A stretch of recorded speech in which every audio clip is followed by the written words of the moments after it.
Alright. Let's see. I have this code here for Heapsort generated by. I was playing with some generative AI models offline with an app, and I asked it to generate code for Heapsort. So let's take a look at what it has. Let us see. So there's a Heapify function and Heapsort function, two separate functions in Python. So Heapify is taking 3 arguments, the array to be sorted, and I think n is the size of the array, I is the index, so largest initial is largest is root, so yeah, left is initialized twice I plus 1, right initialized is twice I plus 2. Okay, so far so good. If left child exists, so the heap sort, we are going for heap sort, so heapify, there is an underlying assumption of a tree structure. So if I is the index of the tree, root of the tree, then twice I plus 1 will be index of the left child, and twice I plus 2 will be index of the right child.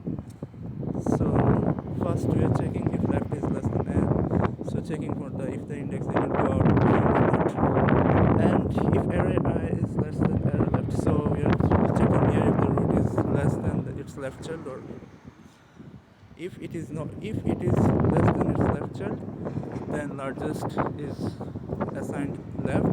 Obviously largest is keeping track of the index of the largest element in the heap. And if right is less than n, so right child exists and is greater than the largest. So far array of largest is less than array of right, so in that case we are assigning largest for the right. So largest to right is being assigned to largest. So now the new large element is the previous right child.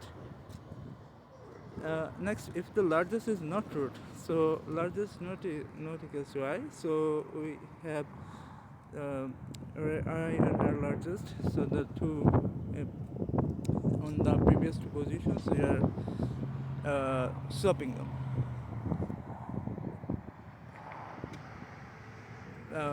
It means that largest has already changed, the index of the largest element has already changed, so we are swapping them. And then we are again going for heapifying the root, so calling the heapify again with array and largest. Notice this, previously we have called the method with I as the last parameter, now we have largest as the last parameter, so this is the recursive call.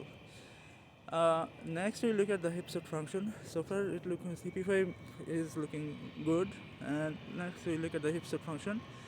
It is taking the array as the input, and the length of the array is n once again, and build a maxit for I in range and by n divided by 2 minus 1 minus 1 heapify array and I. So yeah, this is the floor of n by 2 minus 1, and then minus 1 and minus 1 is the starting index, so the initial parameter being passed here is minus 1 for both largest and for n and for I. So far it's looking good. Then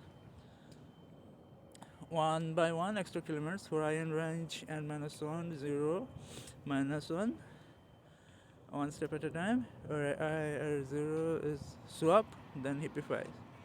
So it goes on through the loop. And then there is an example use case. The array is an array of 6 elements, so heapsort the array and is taken as length of the array, of course, and for I and range and r it prints the array. So we have this 12, 11, 13, 5, 6, 7. Let's add another like 45 maybe, and let's see. Let's add another. Why cannot I move? Maybe 200. And let's see what it gives. So the sorted array is 5, 6, 7, 11, 12, 13, 45. So it is working really good. So that's it for now, guys. And the models I have used and the app that I have used for using the models offline, I will give it in the description. Peace.